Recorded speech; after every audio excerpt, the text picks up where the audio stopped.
তো hello guys, welcome back to my channel. তো আজকে যে ভিডিওটা নিয়ে আলোচনা করব, যে বিষয় নিয়ে, সেটা আশা করি বুঝতে পেরেছো। তো চলো শুরু করা যাক ভিডিওটা। তো দেখো গাইজ, আজকের ভিডিওটা হচ্ছে রাইস প্ল্যান্টার নিয়ে, যেটা ছোট আর কি, 4 রো, মানে ম্যানুয়ালটা নয়, অটোমেটিক, মানে নিচে নেমে যেটা চালাতে হয়।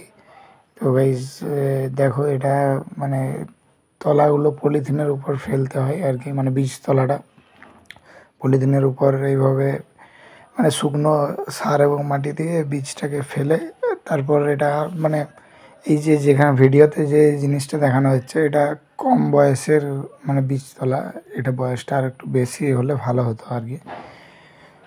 তো এটা অনেক দিকে চালু আছে, তো আমাদের দিকে এটা নতুন আর কি, মানে আমাদের ইয়েতে নতুন, আমাদের এই সাইডে অতটা চালু নেই আর কি, আস্তে আস্তে চালু হচ্ছে এই সাইডে। তো তোমাদের দিকে যদি থেকে থাকে এরকম রাইস প্ল্যান্টারটা, তো আমাকে কমেন্টে জানিও। তো দেখতে পাচ্ছ এটাতে তলাগুলো এইভাবে ফোল্ড করতে হয়।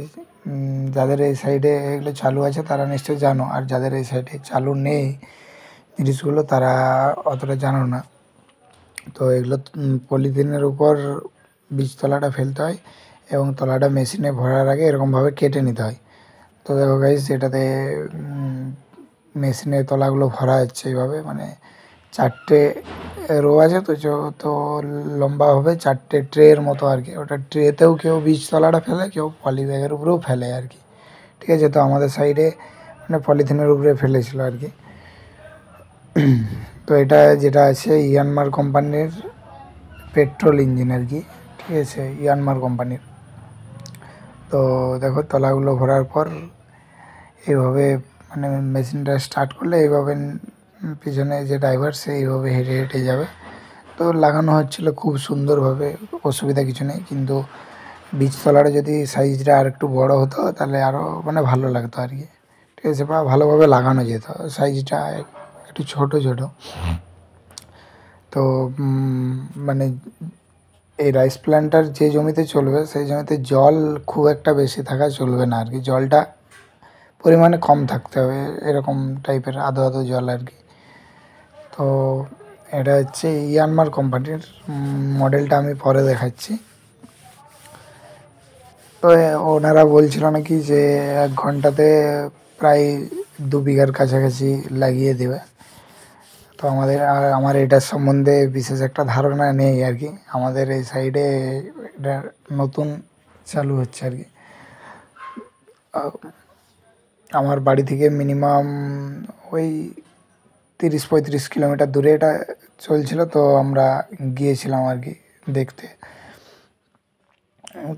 মানে আমার নিজের যে বাড়ির ফিল্ড আর কি, সেই ফিল্ডে এখনও হাতে মানে লাগানো হয় মানুষ দিয়ে।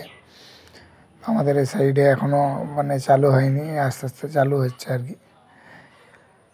আর এটাতে মানে গ্যাপটা যেটা আমরা প্রথমে ভাবছিলাম যে অনেকটা গ্যাপ হয়ে যাচ্ছে হাতে লাগানো হচ্ছে, কিন্তু গ্যাপটা সেম।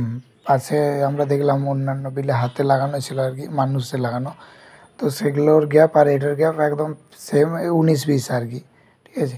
তাছাড়া তুমি গ্যাপটা তোমরা ইয়ে করতে পারবে, মানে অ্যাডজাস্ট করতে পারবে আর কি।